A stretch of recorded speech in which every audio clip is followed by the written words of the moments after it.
fade green. Are you an ultimate Eagles football fan? Well, you're in the right place.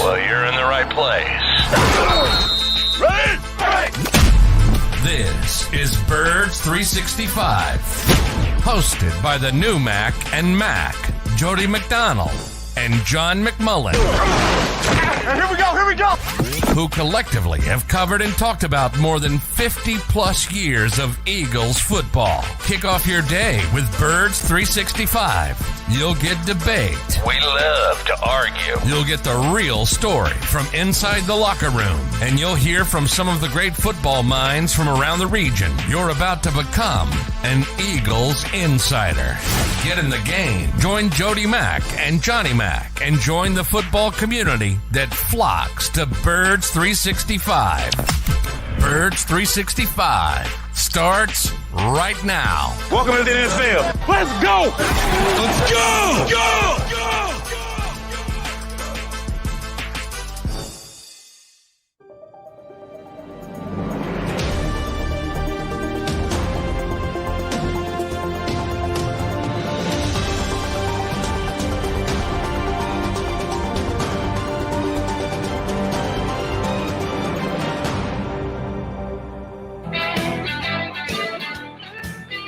And a good football Friday morning. How are you, folks? You got your boys Mac and Mac here on Birds 365, John McMullen and Jody McDonald. We got a good one planned for you over the next 2 hours. We got a good Eagle guy. We got a good national guy. We got an MFer and an MVP. The MFer being Mark Farzetta, the MVP being Matt Verderame, who's a player these days for Sports Illustrated. Moved over from Fanside to join Johnny's squad on SI. So keep it right where you've got it for the next 2 hours. Johnny Mack, Ezekiel Elliott, a Philadelphia Eagle. Say it so, buddy. Yeah, big name. I'm going to call it Big Name Friday, Jody. Not only Ezekiel Elliott, Keanu Neal coming in for a visit. There's rumblings about Devin White down in Tampa Bay. When people hear familiar names, they get excited.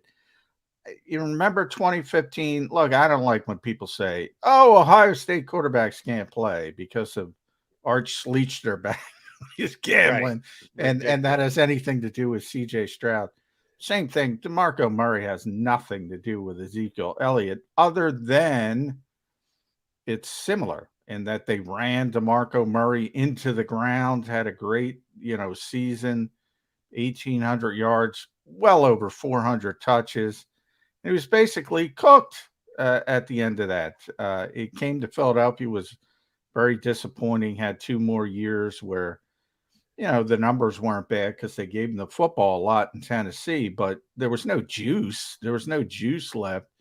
Same thing with Ezekiel Elliott. Guy was a great back, a great back. But, man, he touched the football a lot over his first 4 seasons, and he hasn't been the same since. It's been a slow decline, and it ain't getting better. I mean, he might be a little bit, but last year he fell under 4 yards a carry. It might get a little better behind the Eagles' offensive line, which we always talk about. Yeah, it might get up to 4, but the juice is gone. It's not worth it. It's, I will say, he's a really good pass protector, and the Eagles haven't had that in the backfield in years. But that's kind of like you make fun of me with Zach Pascal. Yeah, all right. I mean, similar. That's why you're bringing in a back. And by the way, he's not even going to be the third down back. So what's the point? Same thing. I mean, all right, great. He can pass protect, and few running backs can do that in the modern NFL. So it is a unique skill. But no, it's not a fit. And I think it's more coming from his end of the spectrum of, I'd like to play for the Eagles. He's probably looking at the NFC and seeing the same thing I am.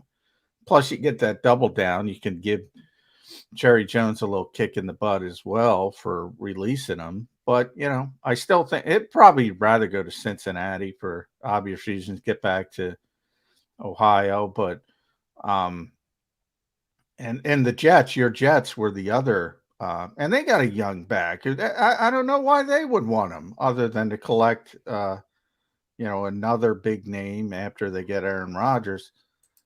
Yeah, man, I wouldn't go near it.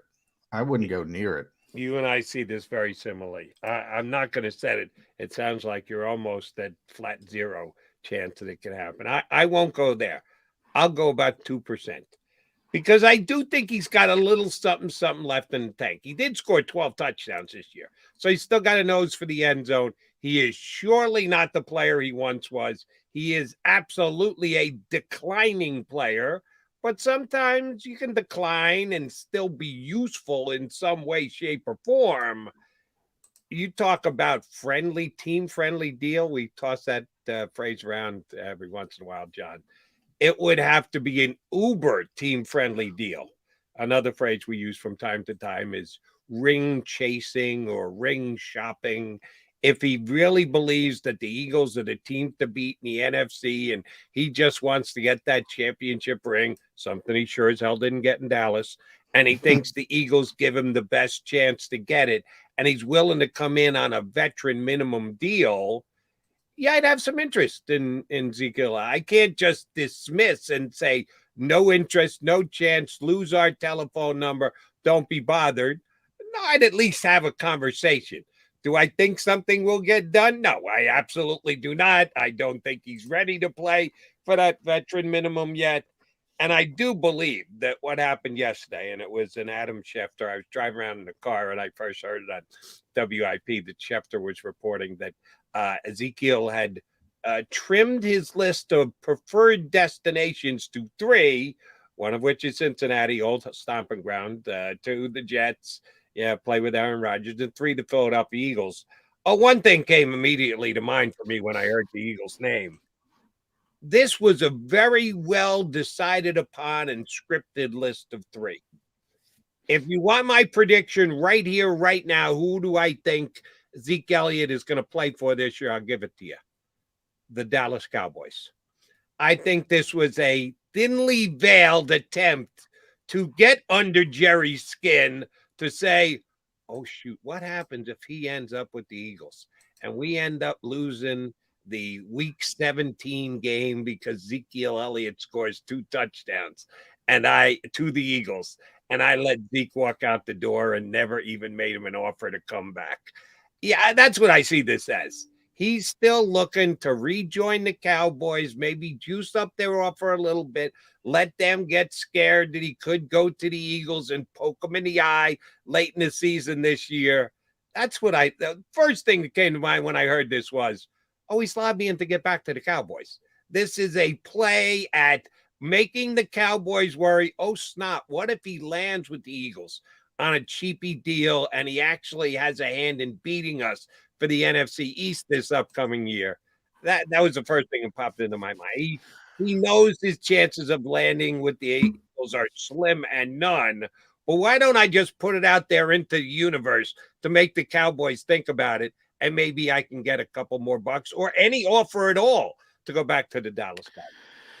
Yeah, I do think he's going to end elsewhere. So we don't agree there because, I sometimes I give other teams too much credit. I'll admit that because I cover the Eagles and the Eagles typically make good decisions. I give them credit for that. They're not always right. They're not always work, but you understand the decision making. I've been talking about that all week with Chicago. I don't understand the decision making.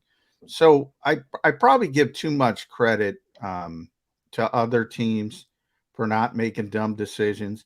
But if you're going to pay Tony Pollard $10 million, why are you bringing Ezekiel Elliott back for anything, other than the veteran minimum? And is he willing to play for the veteran minimum?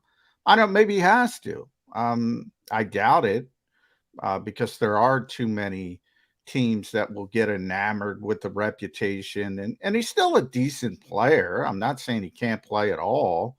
I do. Aren't we past the 12 touchdown thing? So I know he had 12 touchdowns, but I mean, his longest run was 27 yards. They used him in a specific role. All right, he's a big guy. He's powerful. When they get down there, they let him have the football.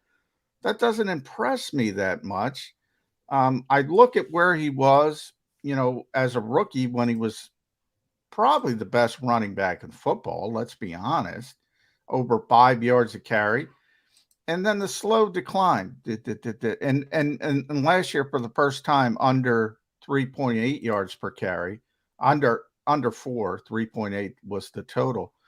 And so that stuff doesn't tend to turn around as you get late in his career. And he's only 27 years old, but remember, he's played 7 seasons. And we're talking about and when you add in the receptions, because he's a pretty good outlet receiver as well. That's the biggest thing I give. Right. And that Ezekiel dropped off drastically this year. You want to talk about a drop off? That was his biggest drop off. He caught that's because one pass a game out of the backfield this year. 17 catches for the entire season. That's because he can catch. He can still. He's a really good receiver, but they found a better receiver. He's got more juice. So then that to me is not like he can't do it. It's just they found somebody better. But he was at 350 touches as a rookie. Then he only played 10 games, but in those 10 games, he was near 300 touches in 2017. Then he was at 380 in 2018. Then he was at 360 in 2019. And the history of the NFL, you can look at it all over the place. The history at DeMarco Murray's the most obvious comparison because he, was in Dallas, came to Philly. When you have that many touches, bang, it's like falling off a table. Yep. So the Eagles know this. The Eagles are one of the most analytically advanced organizations when it comes to this kind of stuff in the league. They of all teams, I don't think they're going down this path. I like your leave the door open 2%. I always like to leave the door open 2%. But they are so immersed in this analytics stuff. They know the history of backs who touch it that much and where it's going. Boy, I can't see in a million years. I think it's more of, and I always say this, because of Howie's reputation, agents around this league, when they have a player they're trying to shop around, you see all these stories, and I joke, ... and the Eagles. Who's interested? It could be Chicago and Dallas and Kansas City, ... and the Eagles. In this case, with Schefter, it was the Jets and the Bengals, ... and the Eagles. You're trying to get, Howie's in. Let's try to get that market up. I think Cincinnati is the most logical spot because I think they're fed up with Mixon. He's got a history there at Ohio State. They see themselves as a contender. Maybe they're willing to go the veteran routes. But Philadelphia, they need a running back. I'm not sitting here and saying you can depend on Rashad Penny or Kenny Gainwell, but I don't think this is the running back. Yeah, nor do I. This was for me a not all that veiled attempt to get back to the Dallas Cowboys. We'll see if it plays out that way. Maybe the Cowboys have completely washed their hands of him. I don't know. I thought the combination of the two last year, Zeke and Pollard in Dallas, was pretty damn productive for them. So why wouldn't you? You're only locked in money. Elliott. I mean, you're paying the guy franchise tag money, Tony Pollard. He signed his tender. Now they have until whatever. All right, so who do you think the second Cowboy back is going to be? It's going to be a young guy. I don't know who they have there. It could be a draft pick. We talked about the draft being very deep at the running back position. But that's what I mean. If they're a smart organization, and you can make that argument they're not, you're not going to pay one running back franchise tag money and then pay another back decent money. That's poor allocation. That's what I'm saying. Now, sometimes I give other teams too much credit. We talked about it, off-ball linebacker in the Bears. You don't do that. Well, they did it. Maybe the Cowboys do it, but I think they're smarter than that. I think, but we'll see. Right. But what kind of contract do you think Zeke's going to get? from whatever team it is, the team that's willing to pay him the most money. If he decides, listen, I'm going to line everybody up. Yeah, ring chasing is nice. Whoever offers me the most money, that's what I'm going to think he'll get at Who least, do you think would be that team, and get, what kind of money do you think that would be? I think he'll get $5 million in incentives that can get it way up because of his reputation. Yeah, I don't even think he'll get that. I think he's down there in the above veteran minimum. Incentives is probably a pretty good idea if you want to cut that type of a deal with him. If you can get him to bite on it, but I don't think he's going to get anywhere near $5 million. I don't what type of team would make a play for a guy like that. The only one I can think of would be a team that is close to making the playoffs and they have a desperate need for running back, and adding him could be the difference between making the playoffs and not making the playoffs. Then maybe you'd pay a premium for him, and a premium is a massive reduction from what he was making last year.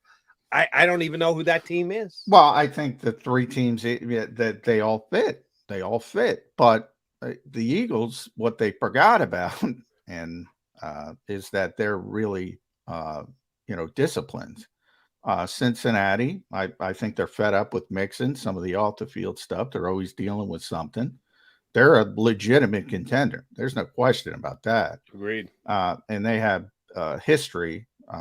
They don't have history with Zeke, but Zeke has history at Ohio State. So you have that. The fan base would be so excited to get a name like that. So you play off that. The Jets are gearing all up. I mean, the Jets are going to get Aaron Rodgers. They're bringing in Alan Lazard. They're bringing in all his buddies. He's a knucklehead. He's going to say, "Oh, we can get Ezekiel Elliott. Let's bring him in." You're starting to prey on your poor Jets, and the Jets are going to be a good team. By the way, they're going to be a good football team. Not going to be a contender, but because when they get Aaron Rodgers, they're going to be a good football team. So, I mean, these teams were picked for a specific reason. And the Eagles were picked because they're the Eagles, they're a contender, and they need a running back. But again, the back end is, they do need a running back, but they're way too disciplined to bite on this particular running back. But that's just my opinion. Yeah, I think you're giving him, it's funny, I'm giving him more credit for what I think he can produce next year. You sound like you think he's done, but I think the market is going to dictate he's not getting paid by anybody. Most teams have already, if they don't have bigger needs than Ezekiel Elliott, they don't have cap space to give him a decent contract. I think he's going to, he can throw out all 32 teams' names, and I don't know if he's going to get anywhere near $5 million. All right, Johnny Mac, the Mac and Mac guys here on Birds 365. Told you we got two good guests coming your way. One Eagle specific, one national specific. First up is our bud, Mark Farzetta, host of the Farzy Show and also the JAKIB Media Eagles pregame show. We haven't talked to Farzy in about a month. We're due to get a Farzy update. It's coming up next here on Birds 365. Go to get your game on. Go for the beers. Go for the cheers. Go for the hit and the hits. Go for the stakes and the stakes. Go to get your parlay on. Go to get your party on. Go for the scene. Go for the screens. Go for the gallery. Go for the win. Go to Ocean. Visit theoceanac.com to plan your visit. Imagine for a moment that you went to work today and when you came home, you were catastrophically injured. Your life and your family's life. That's what happened to union construction worker Mike Little. I was scared of what the end was going to be, but to be 100% honest with you, I knew I was going to be all right just by talking with Brian. In my heart, I just knew everything was going to be all right. Call the firm and find out why they say, "We got this." Call 215-458-2222. Heading down the shore. Have a ball once more. Here, imaginations run wild and time stands still. Because here, you can find the best of the Jersey Shore, all on one 5-mile island. So leave the old you behind and get lost in the woods. Wild, wild, wild wood days.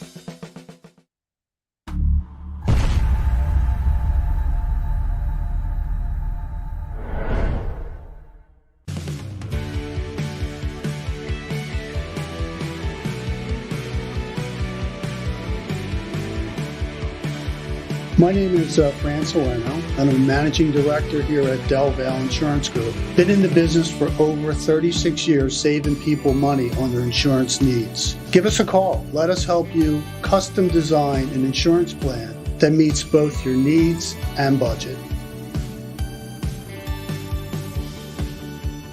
They're carving them up and good play calling along the way. First and goal at the 6.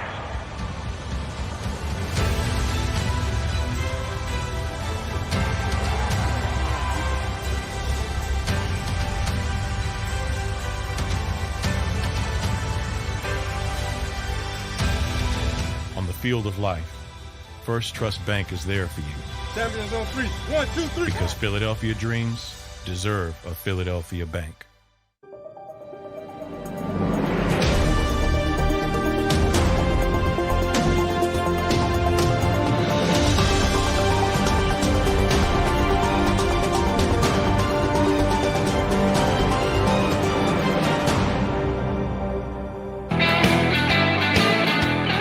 Football Friday edition of Birds 365 here on the JAKIB Media YouTube channel.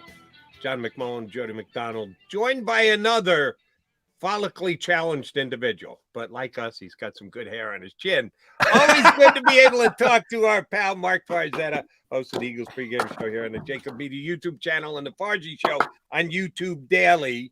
Farzy, how's your spring treating you so far? So far, so good, my friend. So far, so good. And you know what? Speaking of hair there, Jody McDonald, I think this is the first time you and I talked since you said I dyed my beard. This is all natural, my friend. This is still all natural. Like not even. I got a little gray. The good fans of Birds 365. A little gray. I'll put a little shoe polish in it maybe later in my life, but right now, no, you can't do that. We're just jealous, Mark. But once it goes, you got to let it go. Oh, I learned that silly route. Yeah, I learned that when I finally buzzed my head and I shaved it. I bicked it. I was like, you know what? I fought the good fight. It's time to go. No more strategically placed hair. Exactly. That is impressive. That is impressive. And that's why you're a big name. And that's why we got you on Friday. It's Big Name Friday. Oh, there you go. Thanks, Elliott. I want Ezekiel Elliott. I want Keanu O'Neal. I want Devin White.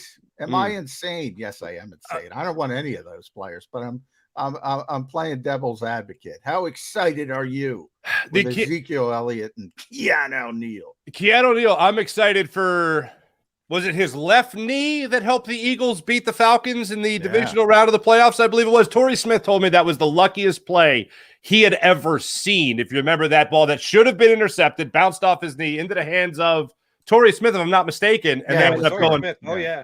35 yards on that play, whatever they got. It was incredible. Then maybe later the field goal. But yeah, the Eagles need a lot of help at safety right now. I'm comfortable with Reed Blankenship. I'm more than comfortable with Reed Blankenship.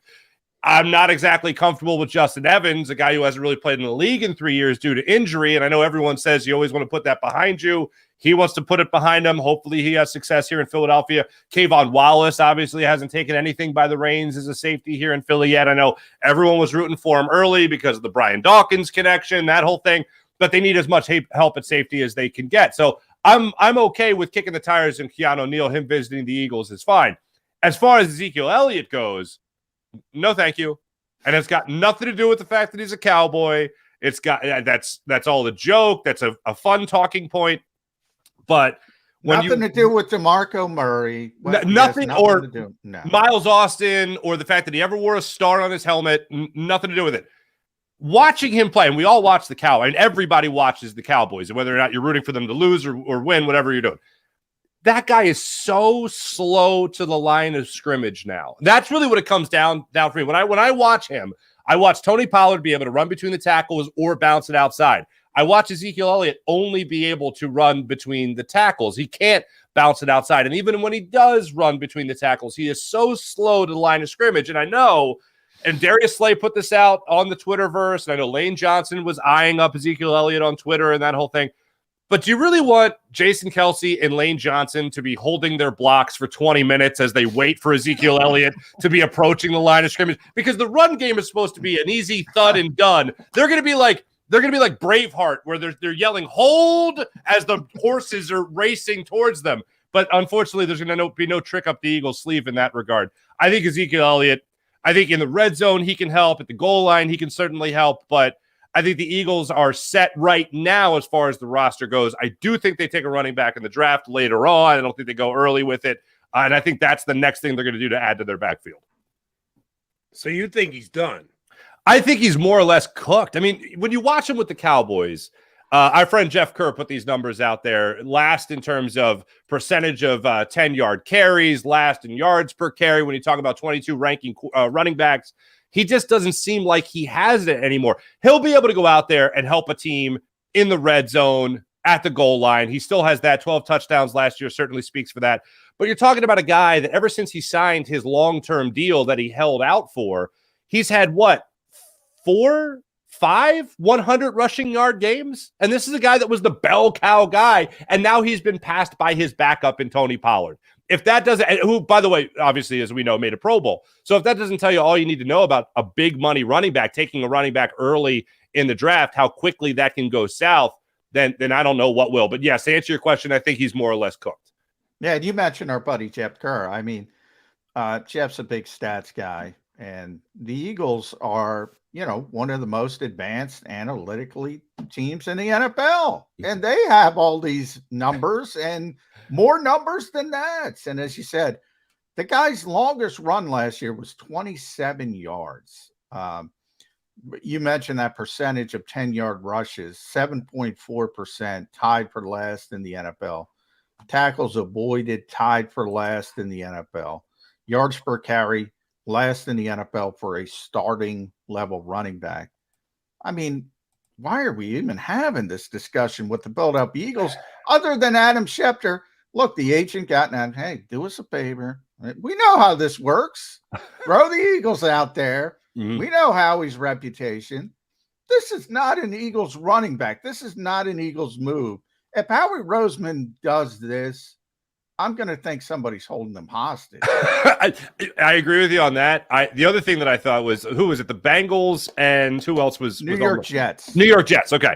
So the only reason I thought the Eagles were in on it, and anytime I've talked to Shefty, he's always said, the Eagles are in on everything. If there's somebody available, they're kicking the tires. Exactly. And John, you've said the same thing. So for me, when I saw the Eagles name mentioned first, all I saw there was the agent and Ezekiel Elliott extending a middle finger to Jerry Jones and the Dallas Cowboys. Like, oh, you don't want me anymore? Maybe I'll flirt with the Eagles a little bit. Maybe I'll come back and haunt you. But I think everyone knows that it's just not happening here in Philly. Yeah, I saw it more as a ploy to get the Cowboys re-engaged. Okay. Oh, yeah, I'll stick it to you by going to the Eagles. Or I could come back and talk to you guys again. Because, we John and I both say 2% chance just because we don't want to go to 0 that he lands here in Philadelphia. He's not. But are you good with the 3 running backs that the Eagles have? Ezekiel Elliott not coming here, do the Eagles take a flyer on a 7th round back and say, well, if Isaiah Pacheco could do it to us and stick his finger in our eye in the Super Bowl, we'll get that same exact guy this year? Sometimes a little easier said than done. Do you think the Eagles are making a move at running back? I do. I think they add it later in the draft. I don't think I'm sorry for everyone that loves Bijan Johnson and all that. I don't think that happens here. I don't think the Eagles go in that direction. But I do think they add a running back later in the draft. That's been more of their MO. I think they're happy to have Boston Scott here. I think they're happy to give Kenny Gainwell the opportunity here. And I think they're really excited to see what happens with Rashad Penny. And I know if we talk about injuries at the safety position with a guy like Justin Evans, you certainly got to talk about it at the running back spot with Rashad Penny. I will say this. I'll use this term, cousin-in-law. My cousin-in-law is from that part of the country, loves the Seattle Seahawks. I did not expect him to be that pissed off that Rashad Penny signed with the Eagles and left. Also, Sean Desai, for what it's worth, leaving the Seahawks. These are 2 guys that I wouldn't expect would invoke any emotion. But, man, he was pissed when the Eagles got those guys. So shout out to my cousin-in-law, John. But Rashad Penny, I think they're more than willing and more than excited to see what he could bring and be healthy and put a guy like that behind this line of scrimmage. Because when he's been on the field, he's been phenomenal. It's just that every time you mention the name Rashad Penny, you got to mention if he stays healthy and what he could do if he's able to step on the field, because you're talking about a guy that was averaging over 6 yards per carry, as we all know by now. So I think they're set right now with the running back room with those 3 running backs, but I do expect them to add a running back later in the draft. Yeah, and the penny stuff to your. I'm not surprised your cousin-in-law John, was excited because every time he was on the field, he was unbelievable. He was just never on the field. But he's to me is a typical Eagles signing, right? 6.1 yards per carry. The upside behind a bad offensive line, by the way. So you can imagine. Oh, he's doing 6.1 behind a bad offensive line. What's he going to do behind a good offensive line?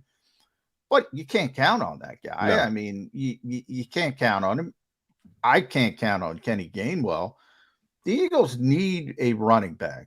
If I were to tell you the leader in carries for the Eagles in 2023 is not on the roster right now, would you take that bet?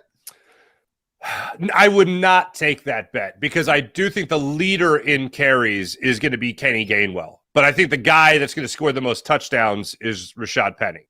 So I think the leader is Kenny Gainwell. I think they still need another running back, and they will get that other running back. But I don't think they moved on. I think everybody knew what they were doing with Miles Sanders before the conversation even started. It's not even so much that going into training camp, the talk was, oh, my God, is he even the number one back anymore? Is it Kenny Gainwell? And then throughout the season, I noticed Kenny Gainwell seemed to get more carries in the early goings of games than I would have liked a younger running back to get. I thought Miles Sanders should have got some of those carries. So I think they're really very much willing to make that transition for it to be Kenny Gainwell, but the opportunity is very much there for Penny to get more carries if he proves he could stay healthy. So I think Gainwell is their leader in carries, but I do think that, again, they're going to add another running back, whether that be... I think that unnamed rookie, Mark Farzetta, is going to be the leader of the pack, and I don't even know who it is. That's going to be the guy. But John doesn't believe it's going to be B. John Robinson at number 10. No, John Robinson. I think I said Johnson earlier. Yeah, B. John Robinson. Okay, so then do you see them going running back early?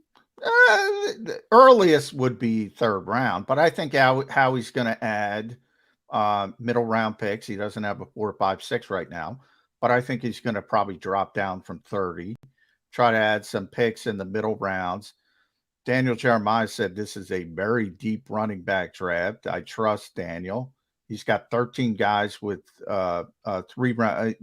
They're going to be drafted in the third round from a grade perspective, but that never happens. Right. So you're going to get value in the 4th, 5th round.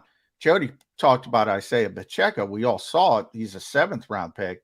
Now that's a lightning strike, but I could see a 4th, 5th rounder being Isaiah Pacheco-like behind this offensive line. I've got to be honest, Mark, you got enough juice left. I don't know if Ezekiel Elliott does, but you got enough juice left to get 800 yards behind this offensive line. So why couldn't a rookie? Yeah, my teammates freshman year at Archbishop would disagree with you on that, but I look at it like this: the offensive line is the biggest curve you can give any running back coming into the NFL. Like I always say this about the quarterback position. It's not easy to play quarterback, but it's never been easier to play quarterback than it is in this modern era that we're playing or that we're watching. When it comes to a running back, there's no offensive line, I think, in football that's easier to run behind than this offensive line. That gives me great confidence in Kenny Gainwell. It gives me great confidence in whoever the Eagles are going to draft. We'll call it the field, John, that we're having confidence in stacking up yards, right? And it also gives me confidence in keeping Rashad Penny clean. We talk about keeping quarterbacks clean all the time, and rightfully so. But if you could keep your running back as clean as possible, where he's not taking the big hit, where he's able to get out of bounds on runs, or he's able to not be, blindsided, whatever it might be, while he's running through the tackles, then that also gives me more confidence that Rashad Penny can stay healthy. So whoever you do draft, bottom line is, this offensive line is going to make that guy's job all the easier and make Howie Roseman look even better with whoever they take later in the draft.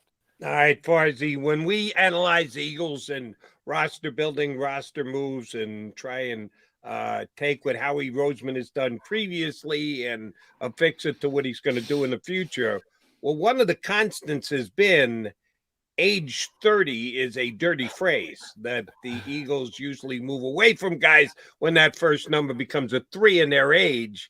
This offseason, They re-signed Brandon Graham. They re-signed Fletcher Cox. They extended Darius Slay. They signed James Bradbury. And I'm missing one more. Brandon Graham. Cox, that Kelsey guy playing center is also in his 30s, and they brought him back. A lot of 30-somethings coming back. So a narrative out there has been Eagles were old to begin with, and they stayed as old, if not got older, because the calendar went 1 year further with a bunch of guys they kept. Is this a legit concern? No, for me. I think in a year or two, it'll be a legit concern, especially when you're talking about Bradbury and you're talking about Slay. That's a concern down the line. But as far as, to use this tired phrase, running it back with a lot of these guys, I think especially on the defensive end position, Josh Sweat has really come into his own. I see the Eagles going defensive line early in the draft. Brandon Graham showed last year he had a career year that he could still, bring in and still has a lot left in the tank as far as that goes. But when it comes to the offensive line, like Jason Kelsey, I'm not that concerned. Obviously, they didn't bring back Isaac Seumalo. He's going out there to Pittsburgh. Cam Jurgens, so you're getting younger there. You got younger at the offensive line position with Landon Dickerson and Jordan Mailata. I think they have enough of the young guys to mix in well with the older guys that they brought back. They'll address these issues, I think, in this draft. They'll address the issues in next year's draft as well. But this year, I don't think it's going to be as glaring a need or a problem as some people are considering. Yeah, that's interesting. I throw this out all the time. I want to throw it at you, Mark. I told Jody, I tell Mike Gill all the time. In a lot of ways, I think Sam Hinkie broke Philadelphia. I think not everybody, it's always a portion of the fan base is always thinking about the future. And there are times you should be thinking about the future. If the Eagles won 4 games last year, you shouldn't bring back Brandon Graham or Fletcher Cox. They were tied in the Super Bowl with seconds remaining. Mm-hmm. The window was open. This is when you seize the moment. This is what Ezekiel Elliott's trying to get Cincinnati to do. They're a legitimate contender. Hey, bringing a veteran back to get over the hump because Joe Mixon's going to do something goofy. That's his hope, in my opinion. That's where I think he's going. And even the other teams, the Eagles, contender, the Jets, as funny as it sounds, if they get Aaron Rodgers, as we all expect, good football team. Why are people always thinking about the future? Why? Darius Slay's 32, so let's play Zach McPherson. Right. James Bradbury's 30, so let's play Greedy Williams. Fletcher Cox is 32, so let's play Marlon Tuipulotu. What the hell is going on? This is a Super Bowl contender. The people that always think about the future are never wrong.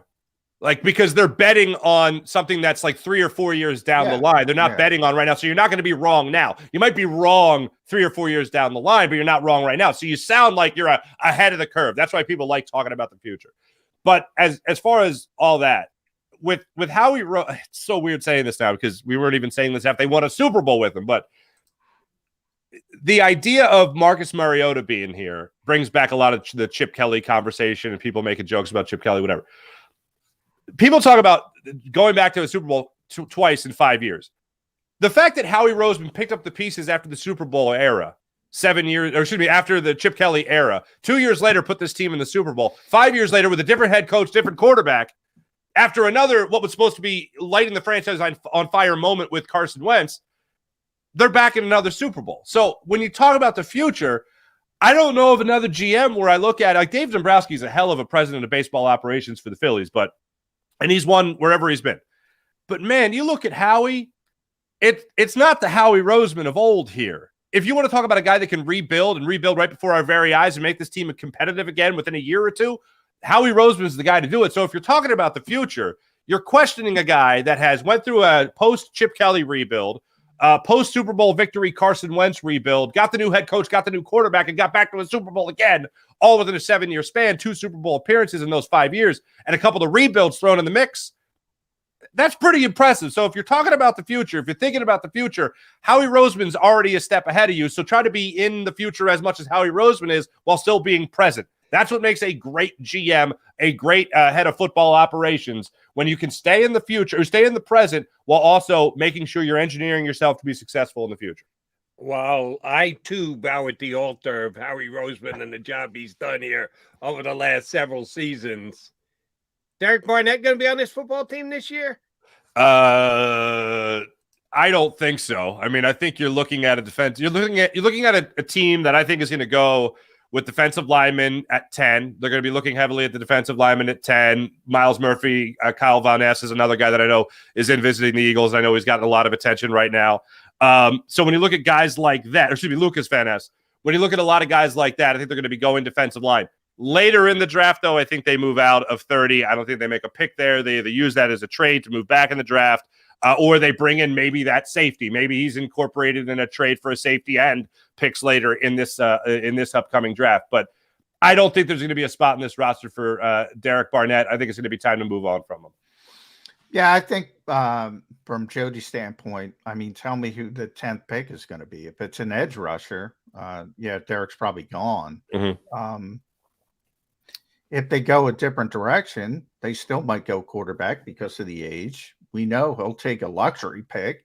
Doesn't have to be on the field immediately. Mm-hmm. So I think it's dependent on position. And that I want to go to Keanu Neal, because to me, I don't know what position this guy plays. What are they bringing him in as? Is he a linebacker? He played linebacker in Dallas 2 years ago. He wasn't happy with it. He went back to playing safety. I talk about this with Jody all the time. They don't want box safeties. Right. So where's the fit with this guy? To me, it's either a linebacker or he's going to be playing cover 2. Right. What are we talking about here? I don't even know positions with Keanu Neal. Or are the Eagles again ahead of the curve, Mark, and saying, you know what? We're going to go basketball here. We're going to go positionalist with linebacker and safety. Yeah. I understand the term positionless basketball, and I know it gets brought up all the time, and it's starting to eke its way into the NFL, and I don't like it. I like some organization, like there's something being organized to what I'm a little bit more familiar with, so I know what to expect from certain players. The Keanu Neal interest, let's call it, surprised me at first, and then when I thought about it, what do the Eagles really love at the safety position? Whether that be the versatility of a Brian Dawkins or the versatility of a Malcolm Jenkins or the versatility of Chauncey Gardner-Johnson just as recent as last year. They love versatility. So when they bring in a guy and they kick the tires on a Keanu Neal, they're looking at the versatility that he can bring. Can he be the deepest man on the field, or can he play at the line of scrimmage? They love that type of versatility. Can he get in the backfield and make a hit, whether that be a tackle for loss, whether that be rushing a passer, whatever it might be? They like that type of versatility. This might be the most extreme example of it in terms of a guy's experience. I mean, you're asking Chauncey Gardner-Johnson last year to go from nickel to safety. So he had to change things up a little bit, but it wasn't linebacker to safety, certainly. So this might be the most extreme version, but still, it's a version of a very versatile defensive back / linebacker that they could bring in here safety / linebacker that they could bring in here and bring some of that same versatility. Yeah, I'm not buying what you're selling. They like versatility, you're right, but versatility between slot corner and safety, not linebacker and safety. I think it was they want their safeties to be able to cover, and that is not a strength of Keanu Neal. Doesn't make any sense. This guy makes no sense. Johnny told me last week, well, they wouldn't take on a Chuck Clark because he doesn't fit, because he's a box safety. Right. Chuck Clark's a better safety than Keanu Neal is. I'd rather give up a 7th-round pick and get Chuck Clark than sign Keanu Neal, who's a linebacker dressed up as a safety. Yeah, well, I think, there were differences. Like Jim Schwartz, he liked Malcolm Jenkins. Malcolm played 7 different Schwartz defense positions anymore. Yeah, exactly. Now you have Jonathan Gannon, and we all think Sean Desai is he is going to play the same philosophy, and that's about quarters coverage, cover 2, and that nickel sort of safety. And JG would call it mirrored position, nickel and safety. but that ain't Keanu Neal. Sometimes I sit back and I say, well, I mean, it's just a visit, but boy, I don't know what's going on at those two positions right now. I don't think the Eagles do. Safety. I don't think the Eagles do right now either. I mean, which is rare because usually I know exactly what the Eagles are doing. I was just talking about it. Most of their decisions make sense to me. I got to be honest. I'm a little perplexed at linebacker and safety right now. Now, Morrow's like 216 pounds. They'll say he's 220. He's not. Nakobe is 5'11". I don't know what I think they list him at 230, don't they? He hasn't seen 230 since I met him. They're really undersized at linebacker, which makes sense if they want to play coverage, which I think they do. But then they bring in Keanu Neal. What do I need a box safety for? I just watched Marcus Epps and C.J. Gardner-Johnson. I don't get it. Do you get it? I don't. No, I don't. And to go back to the Keanu Neal interest again, we'll call it. Jody, I realize I'm stretching just to try to figure out what the hell the Eagles are doing because I'm like John. I'm confused. I know the Eagles haven't really valued the linebacker position, and I get that. And then you see a guy like Alex Singleton go out to Denver and have some success. He signs a deal. Then you see TJ Edwards have success here. He goes out and he signs a deal as well, about $1 million separating the two deals. So at the linebacker position, it's not something that they've very much valued, as we all know. It's the tale as old as Jeremiah Trotter, where you could really rely on a linebacker to come in here and make a play. So Nakobe Dean being a third-round pick is the biggest investment you'll see them make at the linebacker position now, unfortunately. You'll see them come in with a guy like Morrow, for instance, and he, to me, is another TJ Edwards, Alex Singleton, where they know he'll come in, they know he'll be healthy, they know he'll play, he'll make 100-plus tackles, whatever position you have him in, whether it's Will, Sam, or Mike, wherever they have him, he'll make some plays for you. But they're not playmakers. So they just want guys that can be the end of a play, make a stop. They're not going to be overly aggressive, as we all know, to use that buzzword early in the offseason, aggression. They're not going to use that. They just want guys, they want bodies that might be able to bear fruit later on, and they'll get at a great price. All right, Farzy, I've gone down this road for the last week or so since Isaac Seumalo went elsewhere. And I know it's borderline blasphemy here in Philadelphia. Ooh. Yeah, I know Stoutland University, and he's the best offensive line coach in the NFL, and he might be one of the best assistant coaches in the NFL, but it's almost like a given. If the Eagles are changing someone's position on the offensive line, well, Stout will do it. It won't be a problem because Stout will do it. And if Stout says it can be done, it's done. And the conversation's over and done with. I do remember Andre Dillard moving from the left side to the right side and failing miserably. So he doesn't hit 1,000%. He hits a very high percent, and everyone remembers exactly what happened with Dickerson just 2 years ago. So everyone just assumes that's what's going to happen with Cam Jurgens. They're going to plug him right in for Isaac Seumalo, and nobody misses a beat. Is he going to be Pro Bowl level year one just because Stoutland waves his magic wand and says, Cam, you are now a right guard? Is that going to happen this year? I don't know about Pro Bowl level, but what I'm going for is serviceable. I need a serviceable right guard at that position. And you bring up Andre Dillard moving from left to right tackle and then left tackle and then moving to guard at some points during the season. And he played better at guard very than well. He was at right tackle. He absolutely is. And that's more to my point of, if he can turn Andre Dillard into a guard and have him be a serviceable guard, and Andre Dillard still plays serviceable left tackle when called upon to do it, not right tackle, but serviceable at the left spot, then I have confidence in Cam Jurgens, who's got experience at the guard position already from college. Jason Kelsey helped recruit. That's a guy that I think can have success with Jeff Stoutland. And it doesn't just come down to Jeff Stoutland at this point. If you go back to Howard Mudd for a second as the offensive line coach, what I was told by multiple people was that Danny Watkins could have been a good guard in the NFL. He could have been a good offensive lineman. But Howard Mudd rode the hell out of him. It was really tough on him and gave him a lot of that tough love, and he just couldn't handle it. For whatever reason, couldn't handle it.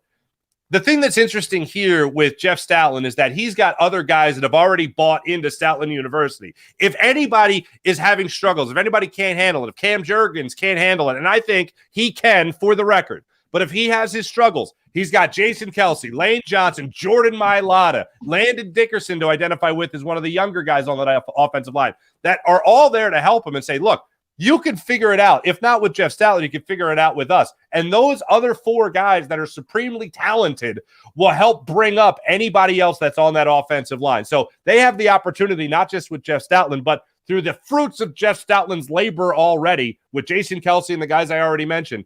If you're struggling as a Cam Jurgens, those other 4 guys are going to help rise you. They will be the ship that helps raise the tide. Okay. And speaking of those other guys, big news right now. At Mark Farzetta on Twitter. Follow Mark there. The Farzy Show does a tremendous job.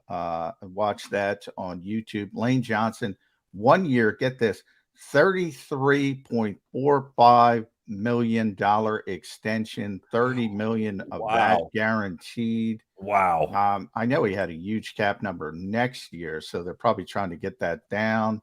Lane's talked about playing 2 more years, so this probably sets him up there. So yeah, he had 47.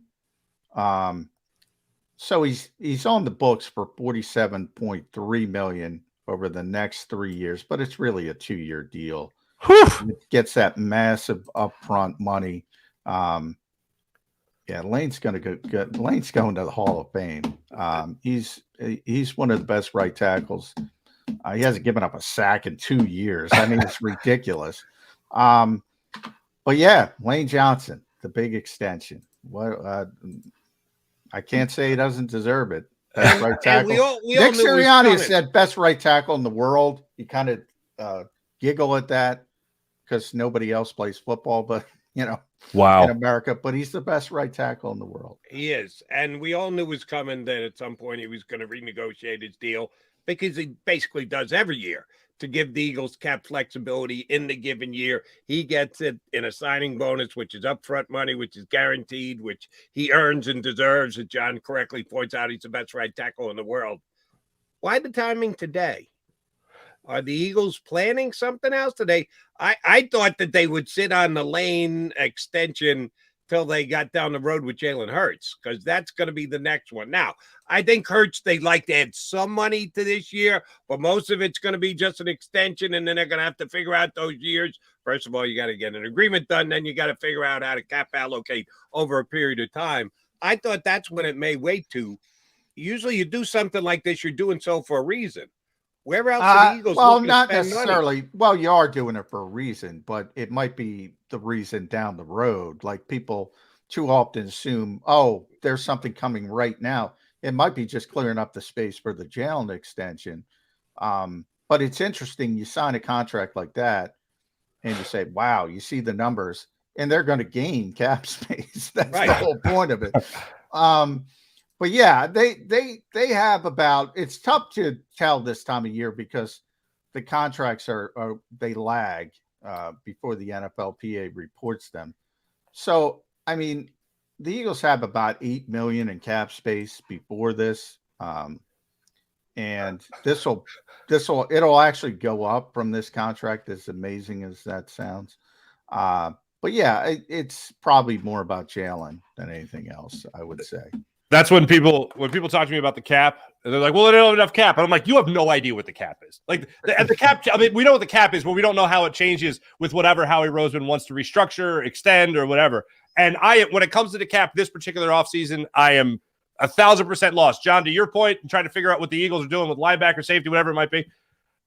Chauncey Gardner-Johnson was supposed to be the number one priority, and he all of a sudden seemed like the last, like behind Fletcher Cox. So it's bonkers to me what they're doing this offseason, but the beauty part is I think it all works. And the main reason it works because Howie's the guy as the maestro and Jalen Hurts is your quarterback. So that makes me feel pretty damn good about the next season. Jake Rosenberg, I'd like to give a shout out to Jake. He doesn't give enough credit. He's the Eagles director of football administration. He's the actual bookkeeper. Oof. Yeah. All right. He's got a better calculator than Howie. Is that what you're telling us? I'm not saying that, working but calculator. just Howie taught him, but he does a lot of the heavy lifting when it comes to this stuff. So. Oh boy. Is he going to be the next guy poached from the Eagles front office? Yeah. The Eagles probably don't like that I say his name so often. Yeah, geez, John. Why do you hate us, John? What are you doing? Keep that to yourself, McMullen. Farzetta, we appreciate not keeping yourself.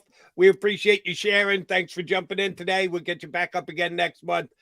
We shall talk, my friend, and get that shoe polish going. I was just going to say, pulling out of the drawer. Thank you. For the Farzy show on Monday. See if you can get that spot right there. Oh, right there. Thanks.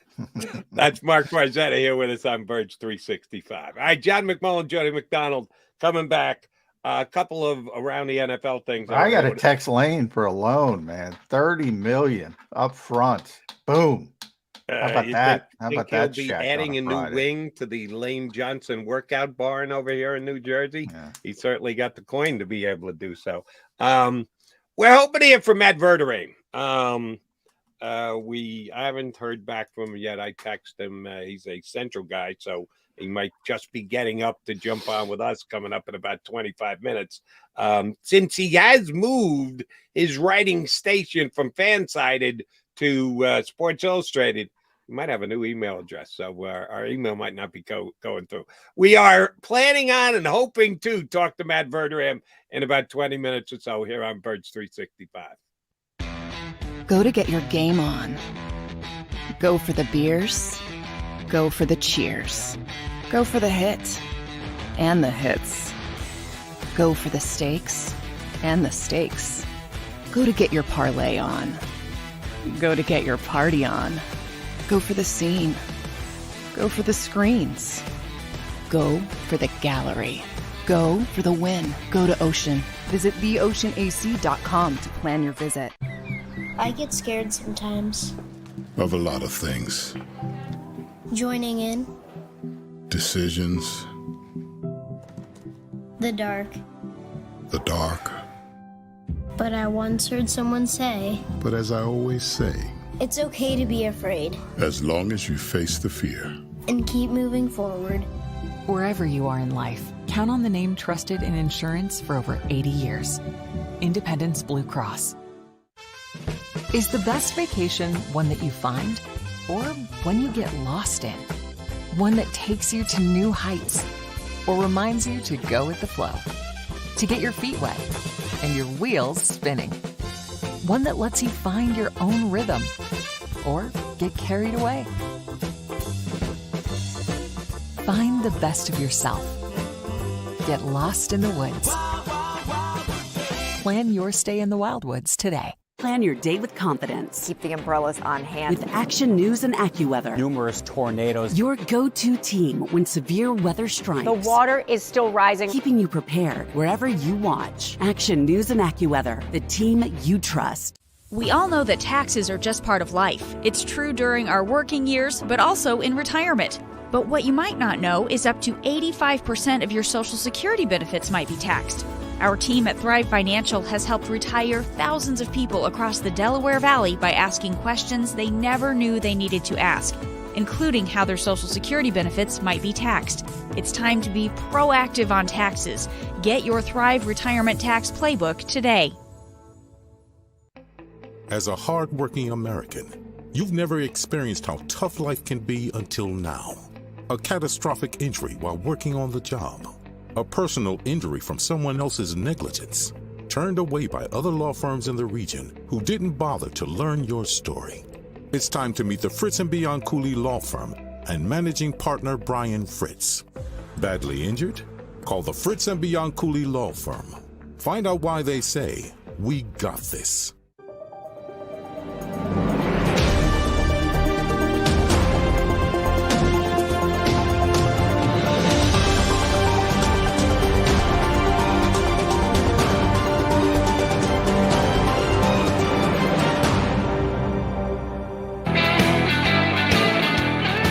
Get your Mac guys here on Birds 365. We thank Mark Farzetta for jumping in You got him during in season right here on the JAKIB Media YouTube channel, hosting the Eagles pregame show and his Farzetta show every day on YouTube.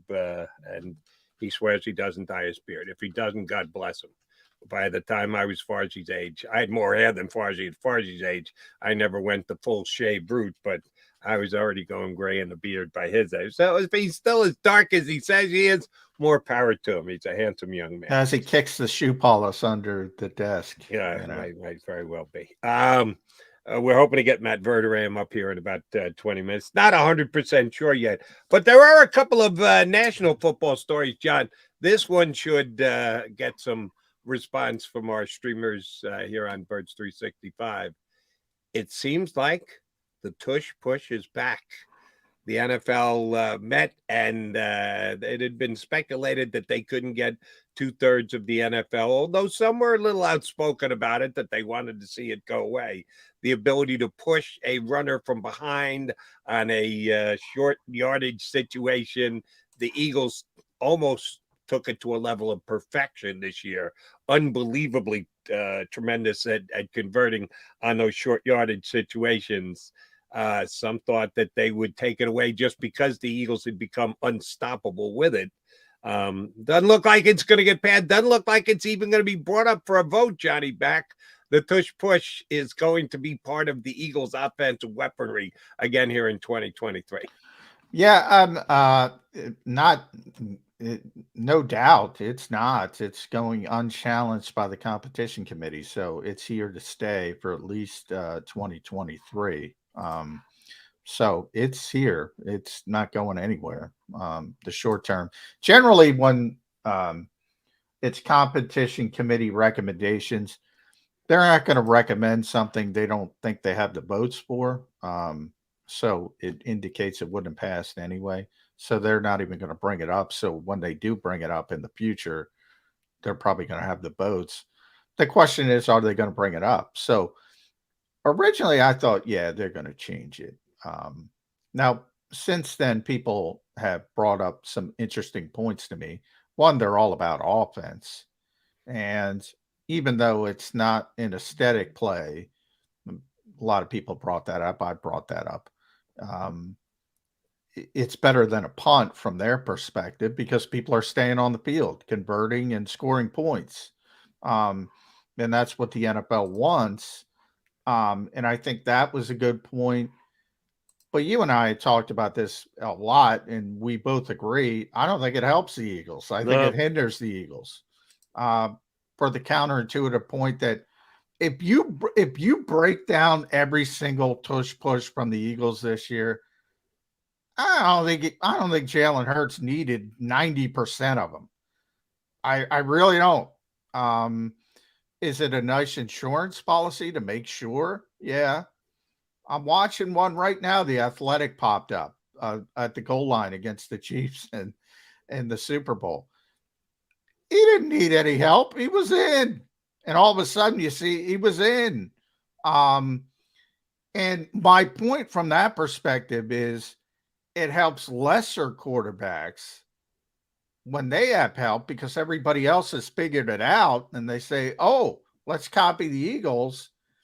And now if you're the lesser quarterback who's not as good with sneaks, it becomes easier for them to copy, and you're going to convert anyway. So I don't like it. That I think it would be advantageous for the Eagles if they banned it, but it's not going to ban. Understood. As far as the theoretical debate as to whether it's good, bad, or indifferent for football, I will say that just because if they had done away with the tush push, is it a given that every time a 4th and 1 team's going to go, uh-oh, we got a punt? No, I think they would have continued to go for it at a pretty good percentage. Yeah. Not 100%. Yeah. If they're going for it 100% with the tush push, it will be less than 100. But I do believe they'd go for it more often than they would just, oh, shoot, we'll punt. The league as a whole has gotten more aggressive. The Philadelphia Eagles, again, trendsetters that they were. And remember, this goes back to Tuggy P. This didn't start with Nick Sirianni here. The Eagles became an uber aggressive, go for it on 4th down team under Coach Peterson. I think teams would have still gotten for it, and then they would No, have. but but real quick, Jody, I don't think that's the point. I think you're right. They'll continue to go for it, but they're going to have more success, and more success means more points. In other words, if you're going to go for it on 4th and 1, and you're going to throw the football because you got an immobile quarterback, you might have an incomplete pass, drop pass, blah, blah, blah. You don't have points being scored. I think the theory is that, from what I've heard from people, is, well, it generates more points because they're going to stay on the field. They're going to continue. They're going to score. I think that's the thought process more than it's going to curtail aggression. I don't think it's going to curtail aggression, but points might go down, and that's what they don't want. Points going down. And I would argue that if you don't convert, then the other team has got the ball in a good position and they can immediately score points. So it's all about scoring points. The only thing you want to do is eliminate the punt, because that will slow down the ability to score points, because it's a 40-yard transition in the field. If they go for it and convert, or they go for it and they're stopped, doesn't matter. You're probably lending yourself toward more points. It all comes down to how often would they punt. And I think 4th and 1s would be as aggressively pursued going forward with or without the tush push. So I don't buy that. I think that, and this is purely my own speculation, not from anybody else's opinion, and or certainly not anybody in the know. I think what they're hoping by keeping it in place, or what they could have hoped for if they had done away with it, is more creative plays off 4th and 1. That maybe they would fake the tush push and then look for some kind of a pitch play and a well-sealed block, and a guy goes to the house off of 4th and 1. Several teams suggest that, including the Eagles said, "Oh, we've got plays that we can run off it. It's not, we're not guaranteed to do it every single time."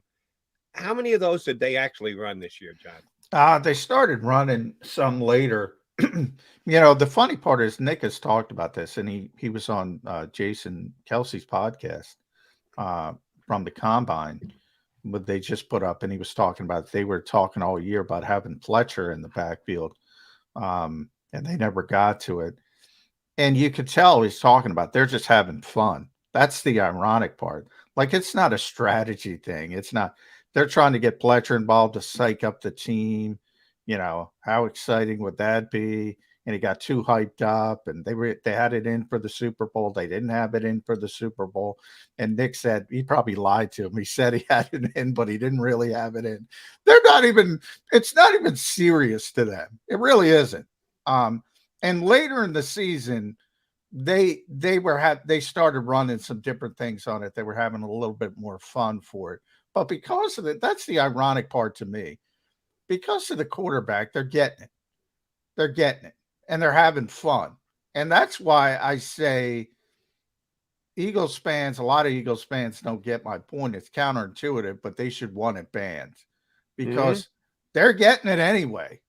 The other teams are the ones who are going to catch up, or at least catch up a little bit, and start copying it.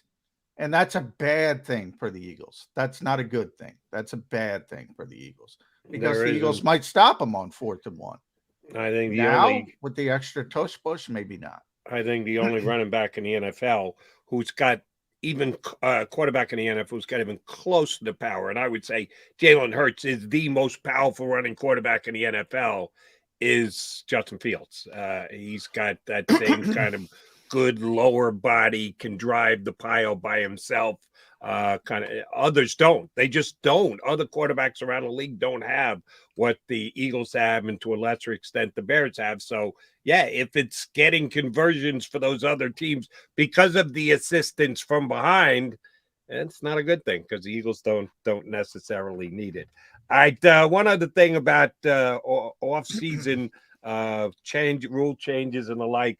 They didn't really come up with much, John, with the meetings that they had.